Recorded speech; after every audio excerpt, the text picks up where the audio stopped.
Hello students, I am Praveen Jangir और आज के इस वीडियो में बेटा हम आर्टिकल के बारे में जो एडवांस्ड रूल्स होते हैं उनके बारे में हम नॉलेज लेंगे। बेटा ये एडवांस्ड रूल ऐसे कुछ रूल्स होते हैं जिनको कि अक्सर आप इग्नोर कर जाते हैं और आप ये सोचते हैं कि भाई इनको तो हमें रटना ही पड़ेगा। तो बेटा मैं आपको ये क्लियर करना चाहता हूँ कि आर्टिकल के चैप्टर में हमें कुछ ऐसे पॉइंट्स भी हैं जिनको कि लर्न करना होगा, कंठस्थ याद करना होगा। और क्योंकि यहाँ पर कंठस्थ याद करने की बात आती है तो आप में से बहुत से स्टूडेंट्स इन टॉपिक को इग्नोर कर देते हैं और फिर कल को यदि किसी भी कंपटीशन एग्जाम में ये पॉइंट्स ही आ गए ना तो बेटा आप इनको गलत करके आएंगे और गलत होने की वजह से जो सही आंसर थे उनके भी नंबर कट जाते हैं। वैसे तो बेटा मैंने आर्टिकल के बारे में 62 रूल्स बता दिए हैं आपको और वो सभी रूल बेटा मेरे पिछले वीडियो में आपको अच्छी तरह से मिल जाएंगे। यदि वो वीडियो आपने नहीं देखे हैं बेटा तो यहाँ पर जो आई बटन आता है हर 2-2 मिनट के गैप के बाद में आई बटन पर वो वीडियोस आपको देखने को मिल जाएंगे। साथ ही साथ में बेटा इस वीडियो का जो एंड स्क्रीन होगा उस एंड स्क्रीन में भी आपको 3 जो वीडियोस है देखने को मिल जाएंगे। आप वहां पर जाकर बाकी के जो पिछले वाले रूल्स थे वो भी बहुत इंपॉर्टेंट थे बेटा आपके लिए, उनको आप अच्छी तरह से लर्न कर सकते हैं और देख सकते हैं और अपना जो नॉलेज है वो भली भांति तरीके से गेन कर सकते हैं। तो चलिए बेटा हम बिना टाइम वेस्ट करें ये जो 5 रूल्स मैंने इस वीडियो में लिखे हैं जो कि आपके लिए काफी एडवांस होने वाले हैं। एडवांस का मतलब यही है कि बेटा आपको इनको मेमोराइज करना ही होगा। तो जैसा कि बेटा आपको एडवांस रूल नंबर 1 दिख रहा है आपकी स्क्रीन के सामने, तो इसमें बेटा कुछ ऐसे फ्रेजेस होते हैं। तो सबसे पहले मैं आपको ये बताना चाहता हूँ बेटा कि फ्रेजेस होते क्या हैं। Phrases actually is a group of 2 और more words that gives a complete meaning. तो बेटा जो फ्रेजेस होते हैं वो 2 या 2 से अधिक शब्दों का समूह होता है और वो अपने आप में एक कंप्लीट मीनिंग आपको देता है।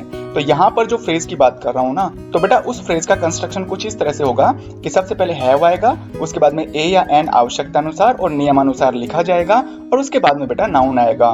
तो आपको बेटा करना क्या है, ये जितने भी मैंने यहाँ पे फ्रेजेस लिखे हैं इनको कंठस्थ याद करना है। जैसे have a headache, have a fever, have an opportunity. तो देखो बेटा यहाँ पर नियम के अनुसार ए आ गया और यहाँ पर एन आ गया। और हाँ बेटा यदि आपको ए और एन का रूल पता नहीं है, इनका यूज कैसे करते हैं, तो बेटा आप मेरे चैनल की प्लेलिस्ट में जाकर और ए और एन का प्रयोग अच्छी तरह से समझ सकते हैं। ठीक इसी तरह से यदि हम बात करें have a pen, have a cough, have a rest, have a glimpse, have a sleep, have a meal. और बेटा ध्यान रखना हैव ए ग्लिम्स वाला जो एग्जाम्पल है ना ये काफी सारे कॉम्पिटिटिव एग्जाम में आ चुका है।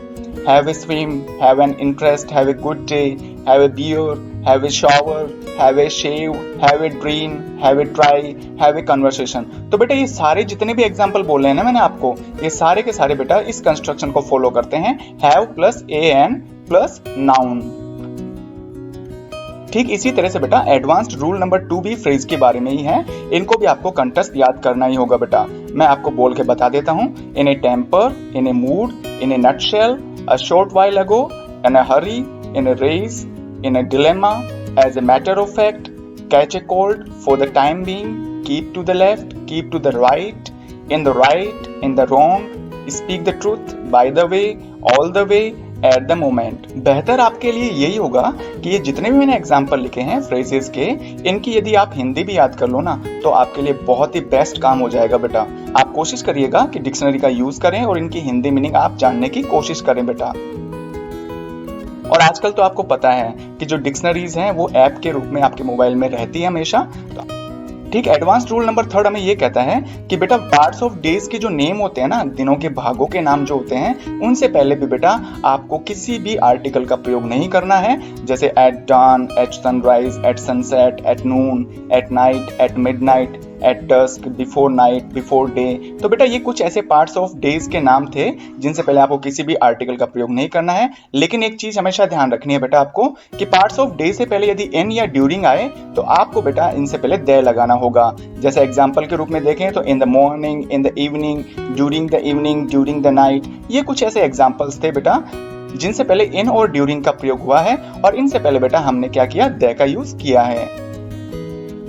एडवांस रूल नंबर 4 हमें ये कहता है कि यदि किसी भी संज्ञा के बारे में हम पहली बार बात कर रहे हैं तो बेटा उस संज्ञा से पहले आप आवश्यकता अनुसार ए एन का प्रयोग कर सकते हैं। लेकिन उसी संज्ञा के बारे में यदि दूसरी बार भी बात की जा रही है तो बेटा कितनी भी बार बात क्यों नहीं की जाए, उनसे पहले हमें दे का प्रयोग करना होगा। किन से पहले, उस संज्ञा से पहले।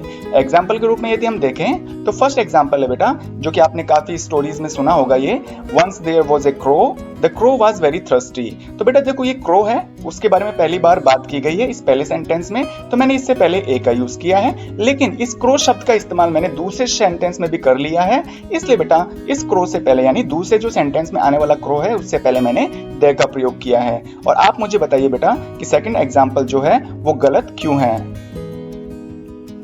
यदि हम बात करें एडवांस रूल नंबर 5 की, तो बेटा ये हमें कहता है कि ए और एन का जो प्रयोग है केवल और केवल एडजेक्टिव से पहले नहीं किया जाता है। जैसे एग्जांपल फर्स्ट में लिखा हुआ है he is a famous in his village. तो बेटा यहाँ पर जो फेमस है वो एडजेक्टिव है और एडजेक्टिव के जस्ट बाद में किसी भी नाउन का प्रयोग नहीं हुआ है। तो बेटा ध्यान रखना, केवल और केवल एडजेक्टिव आए तो उससे पहले हमें ए का प्रयोग नहीं करना है, क्योंकि मैंने यहाँ पे ए का प्रयोग किया है, इसलिए बेटा ये सेंटेंस गलत हो गया। ये सेंटेंस कुछ इस तरह से होना चाहिए था, he is famous in his village.